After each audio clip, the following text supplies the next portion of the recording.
everybody, Luther for Life here, bringing you guys the first in a brand new series that I'm going to do. I remember I announced a while back that I was going to start a few new series, and this is one of them. It's called Archetype Analysis. Or at least that's what I think I'm going to go with. I don't know if one of you guys can come up with a better name than me. That would be wonderful. So, basically what this series is going to be all about is we're going to look at decks that are coming out in new or like relatively newish sets, so like for instance the movie pack, the Dark Illusion, stuff like that. And we're going to look at these archetypes and kind of talk about them and whether or not they're going to have any big importance in the meta or just in tournaments, or if they're even a good tier, low tier deck, stuff like that. So today I wanted to talk about a deck that I absolutely love. I don't even know fully why. Like, this deck is just so cool to me. It's one of the cooler decks that Konami has come up with, and how it plays, and the art design, and the whole like thing. And also, it's also one of the better like bad guy decks, although it's still not as good as it really could be. And that is Cubics. Cubics, or as they were called in Japan, the Hokai, are basically an archetype of monsters that, with the exception of two, cannot be normal summoned or special summoned. It can only be cannot be normal summoned or set, and can only be special summoned by sending a number of cubics, proportional to which cubic monster you're talking about, from your field to the graveyard, and it can't be summoned by other ways. The issue is they're reliant on having monsters on the board. These guys all have to be, well, with the exception of him, all have to have monsters on the field in order to be summoned. And you send, like for instance him, you need to send 1, 1, 2, 2, 3, and 3. So yeah, as their levels increase, the amount of the guys that you need to send from the field to the graveyard increases as well. And this is annoying, because the deck has a tough time of maintaining a field. Unless you have 3 VJam out on field, you're not really going to have more than 1 or 2 monsters out at any given time. The other issue is that the monsters cannot send spells and trap cards from the field to the graveyard to be summoned as either. They have 1 continuous spell and 1 continuous trap card, and you can't send those, which would be really nice if you could, because one of these searches out monsters. Anyway, so let's go ahead and go over the individual cards and talk about them. So, first and foremost, let's talk about the main deck boss monster, Crimson Nova, the Dark Cubic Lord. He's a 3k, level 10, 0 attack, Dark Fiend type effect monster. Cannot be normal summoned or set. Must be special summoned from your hand by revealing 3 other cubic cards with different names in your hand, and cannot be special summoned by other ways. This card is unaffected by activated effects from any monster whose original attack is 3,000 or less. When this attacking card destroys a monster by battle after damage calculation, you can activate this effect. This card can make a second attack during the battle phase. During your end phase, inflict 3,000 damage to both players. You can only use this effect of Crimson Nova, the Dark Cubic Deity. Lord. Deity was his Japanese name, once per turn. So, this is a really, really good boss monster. He's a High Priestess. You summon him by revealing 3 other cubic cards in your hand. They have to be different names. Special summon him. He's a 3k beat stick, unaffected by monster effects that are activated for monsters with 3k or less. And it's just an overall really good boss monster.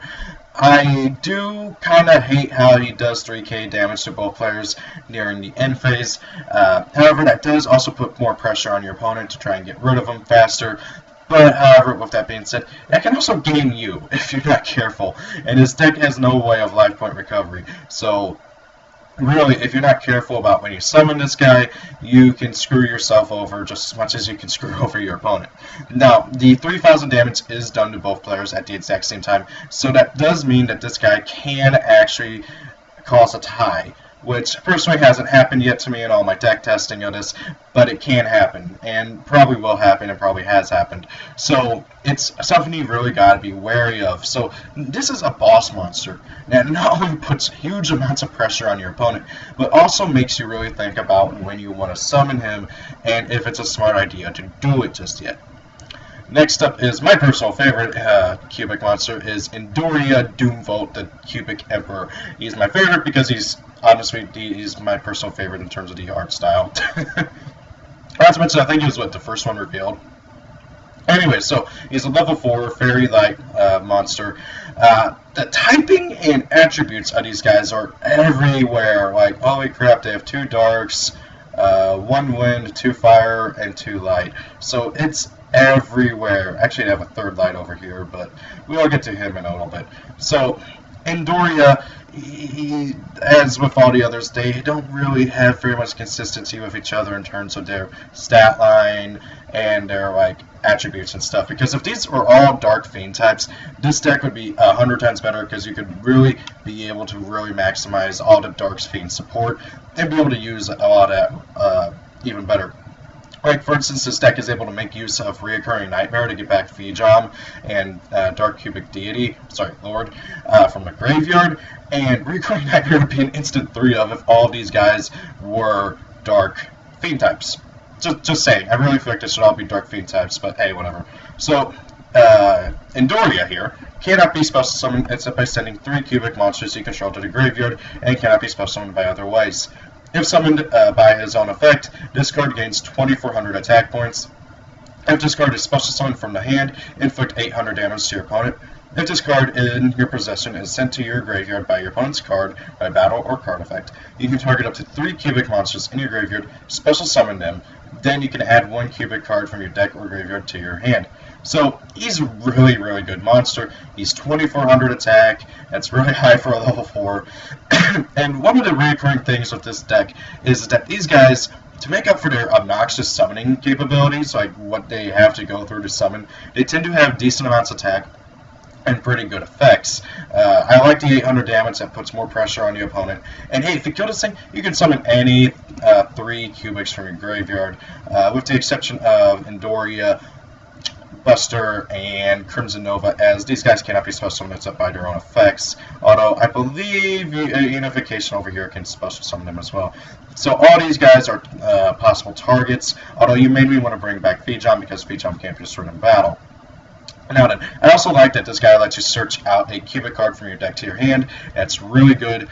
Aside from him and Buster Gunbo here, there is no way to search out the cubic spell and trap cards, and that is a huge hindrance because of how reliant on their spell and trap cards this deck is. So yeah, that's a big issue. Now then, Buster Gundle, he's the other level 4 of the deck, and he is very, very similar to Andoria. He has the same summoning conditions, has to be 3, and if he is summoned by his own effect, he gains 3,000 attack power. Not to mention, this guy can make 3 attacks during the battle phase, and that's not just on monsters. He can attack 3 times directly. That's 9,000 damage, guys. This one card can be insta-game for your opponent. And that's one of the really cool things about cubics, and one of the big reasons why I like them is because of how much pressure they can put on your opponent and how much damage they can do. These things can put out so much damage, it is insane. And once we get to the fusion, oh god, once we get to the fusion, you guys are going to see just how stupid some of these things can be. The other thing is that this guy also has the same recurring effect as Andoria. So if he dies, you summon 3 from your graveyard, and you can grab a card from your deck to your hand. He also says from deck or graveyard, and so does Andoria. I actually never noticed that they can grab from graveyard too, which is also really nice. That means you can reuse your Karmas, your Auras, your Mandalas, Samsaras, combinations, whatever. So that is really, really good, the fact that they can grab from a deck or graveyard. And I just really like these guys a lot. They're both really good boss monsters for the deck. I mean, technically speaking, the deck has like 4 boss monsters. These 3 and a fusion boss monster. Now then, we get to the level 3 and lowers, so this is when the deck kind of starts faltering here with some of the things that they do. I do really like Blade Garudia though, but however, Falcon Dragni, the Cubic King.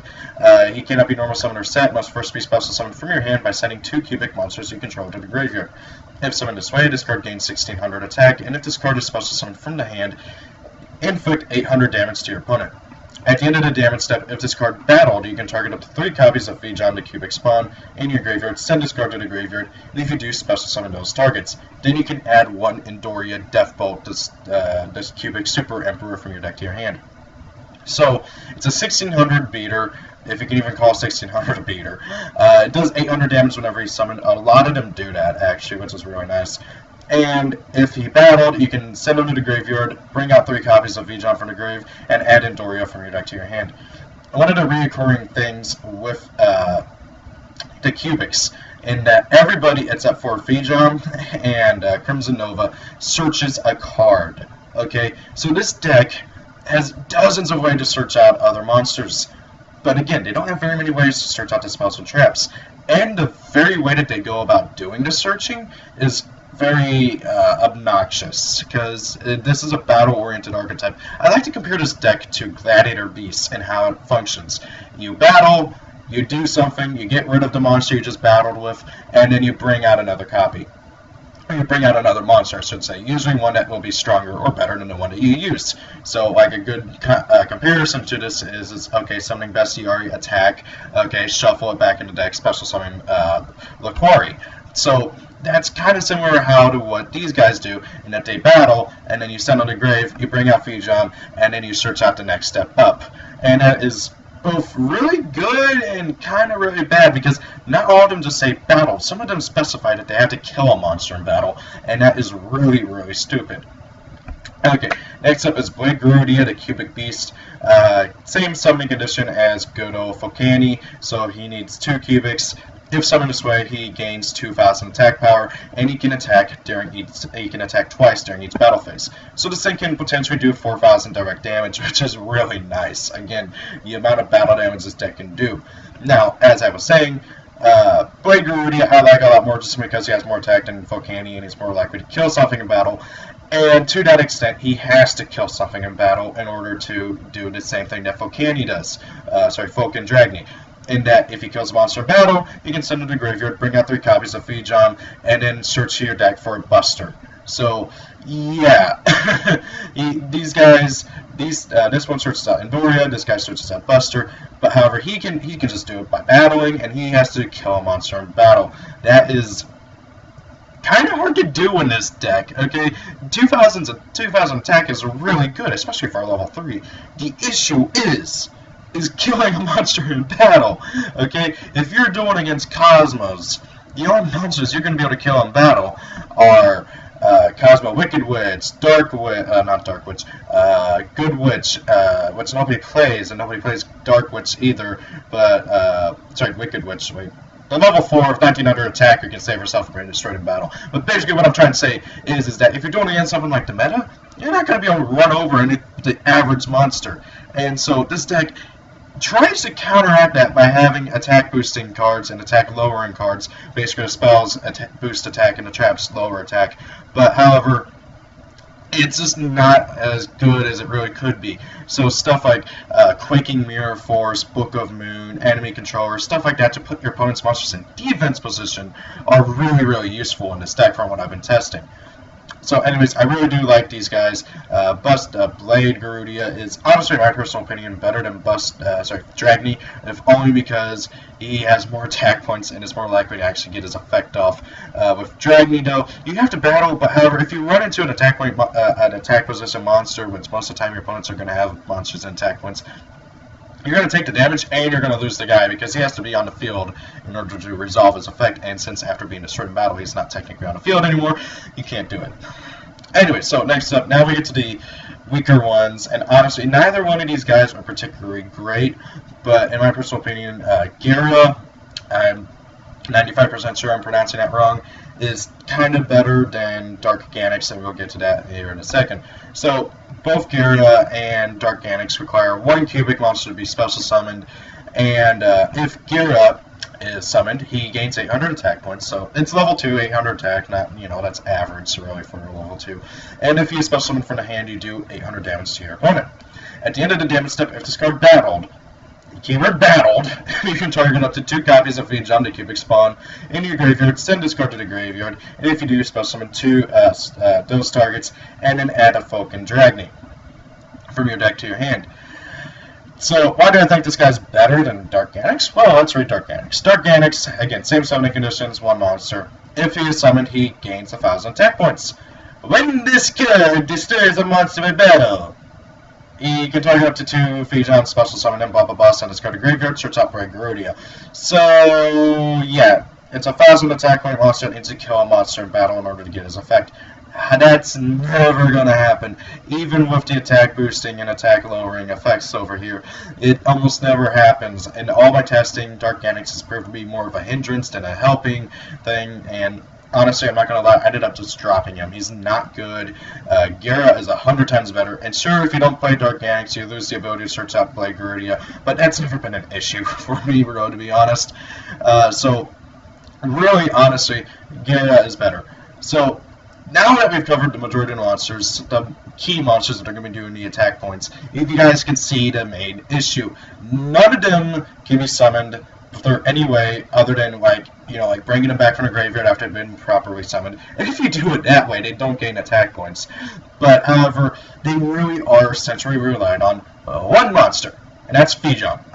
This is the main issue with the deck, is that they are so centrally relied on Vijam. If you do not see Vijam within the first turn or two, if even you don't see one copy of Vijam, you are screwed. Big time. Okay? If you do not see the Vijam, you are dead. Okay? And that's why this deck has to play a lot of battle traps to stop battles, to postpone the duel, to keep it dragging on. They have to play a lot of draw cards to try and get to Vijam as quickly as possible. Guys, there's not many easy ways to get to Vijam. He is a Dark Fiend with 0 attack points, 0 defense, and he's a level 1. So yes, he is a 1-for-1 target. Yes, you can summon him with Mystic Tomato. But however, 1-for-1's at 1, so your chances of drawing it first turn are slim to none. And Mystic Tomato is really honestly not reliable enough to get Vijam out because he has to be destroyed in battle. And even if you do use Mystic Tomato to get Vijam out from deck, Vijam's going to be in attack position and you're going to be taking basically the equivalent of direct hits, which really sucks. So, now let's talk about Vijam. The Cubic Seed. Cannot be destroyed by battle. At the end of the damage step, if this card battled an opponent's monster, you can place this card from the monster zone to your spell and trap card zone as a face-up continuous spell card. And if you do, place 1 cubic counter on the opponent's monster. Monsters with cubic counters cannot attack. Also, their effects are negated. While this card is treated as a continuous spell card by this card's effect, you can spell summon this card. So I really like Vijam. Okay, Konami knew that since his deck would be so heavily reliant on Vijam, they had to make him good. He can't be destroyed in battle. At the end of the damage step, if he battles a monster, you can shove him into the back row, put a cubic counter on the monster that you just battled with him, and that monster cannot attack, and its effects are negated. So that is really nice. And then you can just special summon him back out onto the field, which is honestly something that I was freaking Crystal Beast could do, but anyways, that's a different topic for another story. Well, another video. So, Vijam is a really well-designed overall card. He is the centerpiece of this deck, and the deck fails without him. Also, funnily enough, if you look closer at the artwork, you can see Vijam on the artwork on all the monsters. Like, he just appears a little eye, but you can see him. So, Vijam is a really good, well-designed card. And heck, honestly, I think all these guys are well-designed cards. But, however, they are so really, well, okay, except for Dark Annex. Dark Annex is not a well-designed card. But they are so heavily reliant on Vijam that the deck fails without him. Now, with that being said, Konami did release another cubic monster to try and counteract this issue. And that is good old Meteor Hokai device Duja, or Duja the Cubic Meteor device. He's a level 4, 1600 attack, 1600 defense, machine light monster. If this card is normal or special summon, you can send 1 cubic card from your deck to your graveyard. So you can send Vijam, or you can send cubic Karma, which we will get to shortly, or you can send cubic, Unification of the Cubic Lords. They keep changing the names on me. So you can send those 3 main ones. Those are the 3 main ones you're going to want to send. And once per turn during your first turn, if a monster was sent to your graveyard this turn while you control this face-up card, you can make this card gain 200 attack for each monster with a different name in your graveyard until the end of the turn. So, this guy's really good. He's one of the few cubic monsters that can be null summoned. Like, he's one of 2 that can, him and Vijam, and he is really integral to the deck. So you may be wondering, why do I have him all the way over here instead of up here with the cubics? Well, Duja was a Vijam promo in Japan, okay? Just as was Chocolate Magician Girl, Blue Eyes Alternative Dragon, and the new Celtic Guardian that is kind of crappy.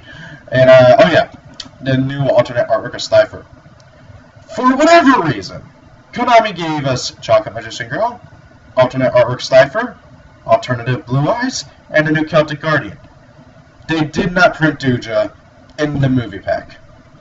We do not have Duja in TCG. He is not out here. That means cubics are down on one of their central integral monsters. That means if you want to build pure cubics over here in TCG, you have these guys to work with. Which, granted, yeah, not bad, good, yeah, okay, yeah, not bad. But you're down one less monster you can normal summon. Also, without Duja, Trinity Nova Turbo is a heck of a lot harder to play. Okay, so without Duja, the deck is a whole lot harder to play.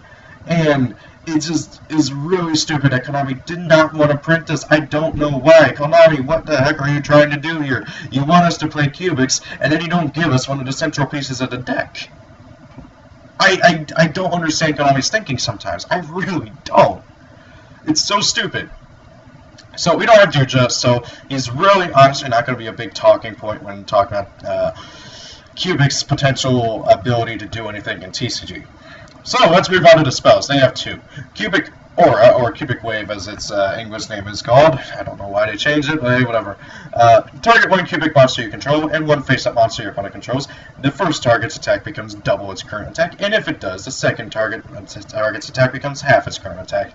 You can banish this card and any number of cubic monsters from your graveyard, and target face-up monsters your opponent controls equal to the number of cubic monsters banished to activate this effect. Place one cubic counter on each of those monsters. Monsters with cubic counters cannot attack, also their effects are negated. So, this card, first and foremost, neither effect is once per turn. Neither effect. So, theoretically, okay, let's say I summon Crimson Nova, okay, or I already have not on field. And my opponent has, I don't know, a Blue Eyes, okay, let's say Blue Eyes, because Blue Eyes is popular right now, okay. I activate 3 of these. Okay, that means Crimson Nova is going to become 6,000, then 12,000, and then 24,000. Okay, this card, if you open all 3 and you're able to get out relatively high attack power cubic, and heck, even low attack power cubics, you're able to do a lot of damage with this thing. It is able to push so much damage. And then it has a graveyard effect that puts cubic counters on things. Now, here's my issue with the whole cubic counter thing. Yes, it negates their effects, and yes, it prevents them from attacking, which is really nice, because, you know, it makes it where your opponent can't attack you, because this deck has a big issue with attacking and, like, being attacked. Okay, that's why I say it has to play a lot of battle traps. The issue with the cubic counters is that, okay, let's use Blue as an example again. Okay, I put 2 cubic counters on a Blue Eyes alternative and a Blue Eyes White Dragon my opponent controls. Okay, yeah, cool, they can't attack and their effects are negated. Okay, overlay. Tachyon Dragon. Dark Matter Dragon. Ha ha ha. You know, like, the cubic counters don't prevent your opponent from using them as Xyz, Fusion, or Synchro material, or even Ritual material. If cubic counters prevented your opponent from using the monsters that you put the counters on as Synchro, Fusion, Ritual, or Xyz material, this deck would be so much better, because you wouldn't have to worry about them just popping an Xyz monster and just going for game that way. Okay, so yeah, the cubic counters are really nice if you're doing against something like Cosmos that don't really go into your extra deck too much. But the issue is that then you get to the issue that the targets. So yeah, yeah. I mean, Cubic Wave, Aura, and the whole cubic counter thing is really nice. But however, it has issues dealing with certain big meta decks and stuff. Anyways, I really do like this card. It's an instant OTK if you use it on certain monsters. Like, holy crap, Andoria becomes a 48, and then what's double 48? 96, if I'm doing my math right, and then you double it again. You know, like, again, that is, of course, saying that you do draw multiple auras, which does happen. I mean, I've had times where I've drawn 2 of it, but you generally don't want to see it until mid to late game. But anyways, on to Cubic Karma, their last spell card. I think it's really silly they only gave this deck 2 spell cards, but whatever. When this card is activated, by the way, it's a continuous spell card, you can target 1 cubic monster you control except Fijam to cubic spawn. Send any number of Fijam from your hand or deck to the graveyard, then that target monster gains 800 attack for each monster sent to the graveyard by this effect, even if this card leaves the field. During your opponent's turn, if Fijam to cubic spawn is special summoned by a cubic monster's effect, send this card to the graveyard, and if you do half your opponent's life points, you can banish this card from your graveyard, add 1 cubic monster from your deck to your hand. So, 3 things to know. I really like this card. The issue is that on average, your monsters are going to gain 1,800 attack points because, 1,600 attack points because you at minimum need 1 cubic monster to summon out a dude. Now, granted, that makes a cubic emperor a 2400 beat stick, and it makes the cubic beast let's see here, 2600 beat stick. So yeah, that's really, really nice and all, but still, and heck, that's one of the few ways that Dark Mechanics can actually kill a thing. But anyways, I also really like the effect where if Vjom is special summoned during your opponent's turn by the effect of a cubic monster's effect, you can just send it to graveyard half your opponent's life points. The issue is that doesn't really happen too often. Like, I think it's happened to me a total of 1 time, and that was whenever I reduced my opponent's monster attack points on, like, damage calculation or something. That being said, though, it is a really nice effect. I mean, being able to just half your opponent's life points. And with that being said, though, the main reason why this card is good is because you can banish it from your graveyard, search out any cubic monster. Okay? So, in Crimson Nova, Trinity, Turbo, what you usually do is you activate summon out Summoner Monk, you use this effect, pitch one of these, special summon Meteor, Hokai Device, pitch another one of these, banish both, search out 2 copies of Crimson Nova, activate a Fusion Conscription, grab another one, activate Poly, or Unification of the Cubic Lords, go to this beast, and then you just win. Okay, the issue again is that Meteor Device is not here. So, yeah, I really like it how none of these effects are once per turn, and how you can just keep on searching and stuff. It's really nice, and helps keep the deck rolling, and really, honestly, mainly, the main reason why this card is even played in the deck is just simply to get to Vjom as fast as possible. The issue is if we don't have a full burial for spell cards. Now then, we get to the trap cards. They have 3, 2 of which are good, 1 of which is kind of meh, like, it's good, but it's kind of not, like, it's really hard to decide. Anyway, so the first trap card is Unification of the Cubic Lords, or as it's called over in OCG, Cubic Combination. Fusion summon 1 cubic monster from your extra deck using monsters from your hand or field as fusion material. If a face-up cubic monster is destroyed by battle or leaves the field, you can banish this card from your graveyard, special summon 1 level 4 or lower cubic monster from your hand or deck, ignoring its summoning conditions. And if you do, it cannot be destroyed by battle or card effects this turn. So, this card is a trap card that fusion summons. That automatically right there makes it not very great, because, well, why play this? You can just activate Poly, and you don't have to set and wait a turn. Now, with that being said, though, there is still a reason to play this card, and that's for its secondary effect, the graveyard effect. Being able to really be able to combo off and just go crazy. Like, guys, I've had times where I have set this card, my opponent MSTs it, and I'm like, okay, I normal summon a Vjom, I send it to graveyard, special summoning YgoAmino, and then that triggers Unification of the Cubic Lords, banishing it, summoning out another Vjom from deck. Okay, that is really nice, and it just allows you to flood the board and just keep spamming out stuff. And this deck has trouble doing. So that is really nice being able to do that. And then, oh hey, your opponent destroyed your Andoria? Okay, cool. You get 3 Vjom from graveyard, and you get to use Combinations effect to summon out another dude from your deck who can't be destroyed by battle or card effects this turn, and you get to search out something from your deck off of Andoria. So, really, honestly, Cubic Combinations graveyard effect is just really, really, really good, and warrants being played as a 2 or a 3 of. And yeah, you do occasionally actually use a Diffusion Summon, but most of it's MST bait and discard fodder. Next up is Cubic Rebirth or Cubic Samsara. Funnily enough, they're both the same thing, basically, like name lies, but whatever. So, this card is really good, but also questionable good. Like, it's like, kind of depends on whatever you're doing against. When an opponent's monster declares a direct attack target, right, there's the issue, the attacking monster, your opponent special summons as many monsters as possible with the same name as the monster from your hand, deck, and graveyard in attack position. If they do, change the attack of that target and the monster special summoned by this effect do 0. Also, place 1 cubic counter on each of those monsters. Monsters with cubic counters cannot attack, also their effects are negated. Then, special summon 1 level 4 or lower cubic monster from your hand, ignoring its summoning conditions. So, this card right here negates an attack, puts all monsters your opponent, well, summons out 2 more copies of that monster, puts all of them at 0, negates their effects, and then summons you a cubic monster from your hand, ignoring its summoning conditions. So, what's nice is, well, you get a free monster out of it. Your opponent's monsters all drop to 0, or at least the ones that you targeted and brought out. All drop to 0. Their effects are negated, so don't worry about that. The issue with this is okay, let's say I'm dueling against, I don't know, Burning Abyss, okay? And my opponent decides to attack me directly with, I don't know, trying to think here, what's a monster they attack with? I don't know, Terrortop, okay? Let's just say for whatever reason he decides to attack with Terrortop, okay? I activate this. He summons out his other 2 copies of Terrortop, okay? All Terrortops drop to 0. Okay, big whoop, and their effects are negated, big whoop. Okay, main phase 2.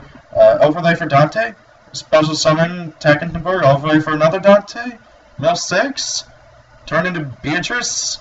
Or, I don't know, F-Zero. Do you see the problem here? If you can't kill the monster, if you, and by the way, whenever I say do you see the problem here, I'm referring to Konami. Konami, do you see the problem here? Yeah, sure, you negated their effects, you brought them out, they all have 0 attack points. Well, unless you activate something like a Vanity's Emptiness immediately after this card, your opponent's is going to go into a monster, go into an Xyz monster next turn. What's stopping them? Oh, they're out of Xyz monsters and the extract that he can go into. Yeah, how often does that happen? Okay, this card is good, but like only if you're doing against monarchs, and not even extract monarchs, but like regular monarchs or something, or you have some way to prevent them from going into the extract. Because that's the issue again with the cubic counters. Yeah, sure, that's cool, and their attack drop to 0 and everything, but like, what's just stopping them from going into NXT's next turn? That's the big issue of this card, and there's no way to really thoroughly prevent them from going into NXT's not next turn, but during main phase 2, which is just really stupid and hinders this deck a lot, because even though this deck has a lot of ways to put cubic counters on monsters, not all of those ways result in the monsters dropping down to 0. Now then, next up is Cubic Mandala. It's a continuous trap card. If you control a cubic monster, activate this card by targeting any number of monsters in your opponent's graveyard that were special summoned and sent there this turn. That were destroyed and sent there this turn. Special summon them to your opponent's field, but their attack becomes 0. Also place up 1 cubic counter on each of those monsters. Monsters with cubic counters cannot attack, and also their effects are negated. While your opponent controls those monsters, negate any effect activated by a monster in your opponent's possession. When all those monsters leave the field, destroy this card. So I actually really do like this card, okay? Let's say your opponent special summons a bunch, you torrential, and then all their monsters go in graveyard. Okay, and then like let's say you have like an Endoria or something, and then you get your certs, and then oh wait no, it has to be by your opponent's card. Dang it! But look, the thing is that it's nice because if like your opponent's monsters are destroyed, okay, end phase, activate, bring them all back, and then you're able to attack over and do battling and stuff, and also put some damage on. The other nice thing that I like about this card is that while they control those monsters, they can't use any monster effects on the field. The issue with this card is the same issue as with Rebirth, is that what's just stopping them from going into an Xyz monster? Like, if you can't kill all the monsters, or if you can't kill them at all, because more than likely, the monsters that you destroyed will be destroyed during your turn, and then it'll be the end of the battle phase. So, what's just stopping them from going into an Xyz monster next turn? Like, that's the issue. And that's the really big issue with their 2 main trap cards. Yes, Rebirth is a really nice card. Yeah, it gets saved my butt a ton of times while playing this deck. And Mandala is a fun little card to use too. But again, the issue is Xyz monsters. And what's stopping them from going into an Xyz monster?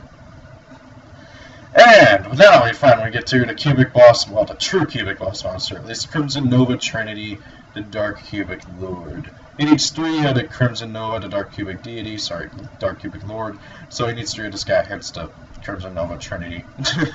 Must be fusion summoned with the above fusion materials and cannot be special summoned by other ways. Cannot be targeted or destroyed by your opponent's card effects, so he's basically a towers. If this card declares an attack half your opponent's life points, when this card destroys an opponent's monster in battle, you can activate its effect. This card can make a second attack during this battle phase. If you take effect damage, you can inflict the same amount of damage to your opponent. Okay, so cannot be targeted or destroyed by opponent's card effects. When it declares an attack, on attack declaration, so it doesn't even matter if the attack goes through or not, your opponent's life points are halved. If this thing attacks directly, even if your opponent is at max life points, it's game, because the attack declaration, okay, half life points to 4,000. He's 4,500. Game. When this card destroys an opponent's monster by battle, you can this card can make a second attack. So yeah, that's just half your opponent's life points the second time. And if you take effect damage, you can make your opponent take the same damage. So screw you, burn players. And oh yeah, also that does also include Crimson Nova. So then your opponent could potentially take 6,000 damage if you happen to summon out a copy of this guy while he's out on field. So if you're gonna play Cubics, this is the reason why you do it. You play this Turbo, okay? So, let's talk about Cubics and if they're gonna actually do anything in the meta. Honestly, no. Like, really, honestly, no. They're not gonna be, like, you might see an occasional Cubic player just playing for fun, or somebody playing it in tournaments at small locals, but honestly, the deck has a tough time competing against the meta right now. Maybe if the meta was a slower format, it'd be a bit better, because slower formats tend to be more battle-oriented. And right now, we're in a situation where battling is just not as good as it used to be. These guys are like gladiator beasts in that sense, where it's just really hard to get the battles going.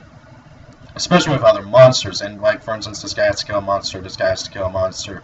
Like, it just is really hard to do so. So this deck has to play a lot of battle traps. It also has to play a lot of ways to get your opponent's monsters into defense. Which isn't all that bad, but however, when you're playing like... Here, let me just pull up my Cubic build real quick. This is my kind of current Cubic build. Or it's just the build that I want to play, but I don't have these yet in real life, and it's got to wait till Friday. But, so, yeah, you got to play a lot of battle traps, you got to play lots of ways to just stop attacking, and you got to play lots of ways to get to feed them, you got to play lots of ways to get them back and everything. And that's the big issue, like, really, honestly. And not to mention, also, the friggin' boss monster is, like, nearly impossible to go into. Because, really, honestly, you don't see him very often. And so, with that being said, if Cubics were to ever actually do anything in the meta, or even tournaments at all, it'd be with a turbo build of going into this guy. The issue is we don't have this guy. We don't have him. How do you do a proper turbo build of the deck if the main thing that makes this deck turbo is not even out over here? And that's like the main issues. Well, that and also the whole, battling part, and the fact that, your opponent can just go into an Xyz monster or main phase 2 with these. So, with all that being said, the deck is a fun little non-meta deck. It's not going to do anything in tournaments unless we ever get turbo build going, and that's going to be hard to do without Duja. So guys, thank you all for watching. I really do like this deck. It's a fun little, low tier archetype. It's just Konami... They didn't give this deck enough ways to increase their own attack, they didn't give them enough ways to decrease your opponent's attack, and they didn't give the deck any way to prevent your opponent from going into the extra deck main phase 2. I mean, unless I'm missing something, like there has to be some kind of card out there that prevents it, which I can't think of, aside from Vanities. So guys, thank you all for watching. I hope you enjoyed this new series of videos, well, the first episode at least. I hope to make this a recurring thing like my anime deck discussions and blasts from the past. Thank you all for watching. I hope you enjoyed the video. If it's your birthday, happy birthday, and see you all later. Peace out. Goodbye.